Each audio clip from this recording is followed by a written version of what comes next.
Good evening and welcome to episode 5 of Focal Point here on Newsfirst. On Focal Point, we discuss and seek answers to dilemmas the country is currently facing. And today's topic is the approach of dissent in a peaceful manner. And to discuss this further, we have Angelo De Silva, who is an entrepreneur and a social activist. He is also the key voice of the silent protest movement which took place earlier in March this year. Angelo, thank you for joining us here on Focal Point. Thank you for having me. Now, let me ask you our first question. People's protests across the island were peaceful. There were no damage to any property or any harm to any civilians. However, with tensions growing, this week it took a violent turn and there were clashes between pro-government, the protesters from Mainagama and Gotagogama, clashes between the police and the forces as well.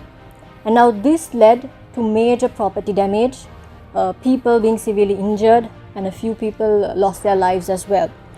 Against such a backdrop, how can we restore the peaceful and non-violent aspect of the people's protest? Right, so I will give my answer in two parts. First of all, we need to decouple the violent acts that happened from the protests. That's one thing I think the society also needs to really focus on, because the violence actually was caused by factions or mobs that really took the energy from what happened to the innocent protesters as an excuse to create violence. But the protesters who have been protesting in silent vigils across the country at Goalface Green and so on and so forth have always been peaceful. And we saw immediately, even after the violence that they were subject to, that they rebuilt their tents and they are back to their peaceful protests. So if we are going to continue these peaceful protests, it is very important, of course, for people to understand the importance of creating a non-agitating environment. And I think the best example for that were the almost 30 odd days of non-stop peaceful vigils that happened across the country before people focused and came into Goalface Green. Those were quite peaceful, but they were island-wide, and they had a massive impact on really focusing that message in a strong, sensible and disciplined manner. So even at Goalface Green, one thing that protesters really need to keep in mind is to build a non-agitating environment so that someone from the outside cannot come and lay the foundation for agitation and violence. So that's very important. But I think they are very peaceful and they are continuing that, and the mobs, of course, inexcusable, have been the reason for the violence. Now, if 225 plus 1 is to resign, and which is what the people are protesting for, are there a group of professionals who are ready to take up this task, this responsibility? Right, again two parts.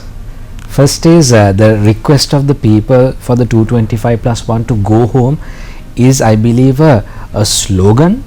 And if you break it down to true meaning, what they are asking for is a change in the approach that a government takes. They are asking for better transparency, they are asking for good governance, and they are asking for accountability. Whether the 225 plus 1 can be thrown out, well, that's a different matter altogether. Unfortunately, no. That cannot happen in the system of government in Sri Lanka. Imagine we are on a bus, right? We are on a bus that is constantly moving. If this bus had a dead battery or a bad battery, we can't stop the bus because we won't be able to start it back up again. Now, we don't like the driver, and the driver doesn't seem to be driving well, but throwing the driver out of a moving bus and not having somebody to replace that is a big problem, and that will only result in the bus crashing off the road, and these are dangerous times. So this bus that we are in, which is the country, has to navigate very dangerous paths. So we must be very mindful that 225 plus 1 out is actually a slogan for a bigger thing. And second part of my answer to you, yes, there is a group of professionals. I am part of a couple of organizations that have been working tirelessly over the last few months of drafting actual legislation that can be brought in and kept before the decision makers of this country to help them bring in an accountability framework, and that is something we can do. And once we do that, we need not worry whether it is a bad driver that comes into that seat, because the framework will guarantee that the driver that comes into that seat will be qualified, and even if someone does come, the accountability will be transparent, and people will have the power to regulate that accountability as we move forward. Now we saw the people's protest across Sri Lanka, especially Gota Gogama and Minor Gogama, were led by the youth of this country, and it's the youth's responsibility to maintain restraint at all times and not get provoked by violence. What is your key message to the younger generation of this country? Well, my message to them is be peaceful at all times. You must understand that the greater goal of this entire effort was not to cripple the country, was not to agitate the country, but to demand accountability and focus on that goal. Don't let go of that goal. But at the same time, you must remember, like in every battle, there is a time to give room. There's a time to take a step back. The bus needs a driver, and we can't stop in the middle of the road right now, and we have to navigate major turns. So please be responsible in the pressure that you put, and put it at the right time. Be timely.